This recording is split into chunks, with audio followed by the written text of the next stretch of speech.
With the release of iPad OS 16, Apple announced another way of managing Windows on iPad. Yes, and that's Stage Manager. But same like external display support, this feature is only available on M1 or M2 iPads. So as we discussed on which iPad you can use this feature, let's jump straight to the iPad and see how this thing works. So I am using M2 iPad Pro 11 inches just to tell you. Let's first open settings and see what Stage Manager settings we have. Under home screen and multitasking menu, on the bottom we have Stage Manager on. After opening this screen, you will end up on the page where you can turn on and off this Stage Manager. And underneath, you can select two layout options. Number one is if you want to keep app shelf visible or hidden while apps are open. And number two is same for dock if you want to keep it visible or hidden while apps are open. And there is also a shortcut in Control Center to turn Stage Manager off or on. And if you don't see Stage Manager option in your Control Center, then more likely it's disabled in your Control Center settings, which you can include in your Control Center by going into Control Center settings. So what Stage Manager exactly is? As per my understanding, this is a solution Apple comes up with to organize multiple apps on your iPad home screen. You can create spaces for multiple apps. You can open them side by side. Stage Manager allow you to gather 4 apps per screen at a time, which completely makes sense because such a small screen with 4 apps open at a time, you can do much with these apps in so much small real estate. And if you attach external display, then you can have 4 apps on your iPad screen and 4 apps on your external display. Means 8 apps at a time, which is pretty awesome.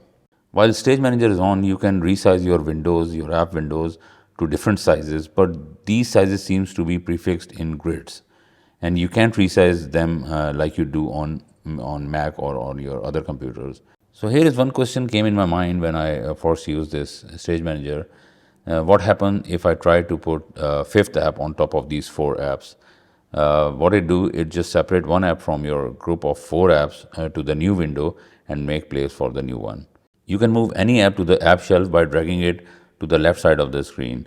You can have 4 apps in one view and 4 app on all 4 instances of screen and app shelf, if that makes sense for you, which gives you tons of option to organize set of apps as per your need. And there are 3 dots on top of your open app in Stage Manager. If you click these 3 dots, it will give you quite few options. So first come first.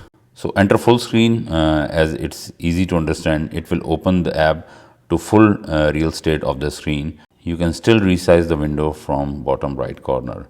And if you click add another window, it will open multitasking window to let you select already open app in multitasking.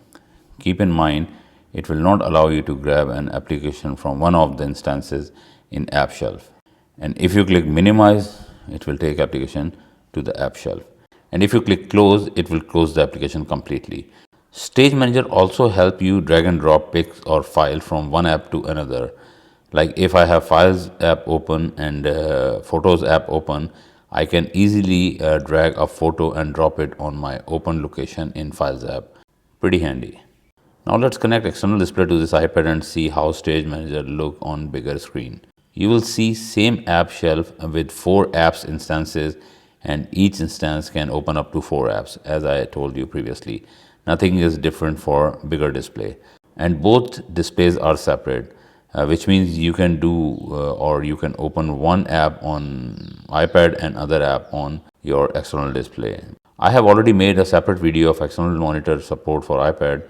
The link is in the description if you want to watch the video. So that was all about Stage Manager. It's a very new feature for iPad and it takes little bit time to get used to of it.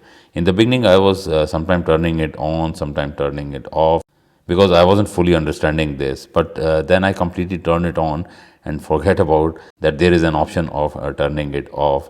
Then I understood the functionality and usability of it. iPad isn't a MacBook Pro, and I really don't want it to be a MacBook Pro. It's an iPad and I want it to be an iPad. I hope you liked today's video. Consider subscribing to the channel if you haven't already and smash the like button. So this is it for today. See you in the next one.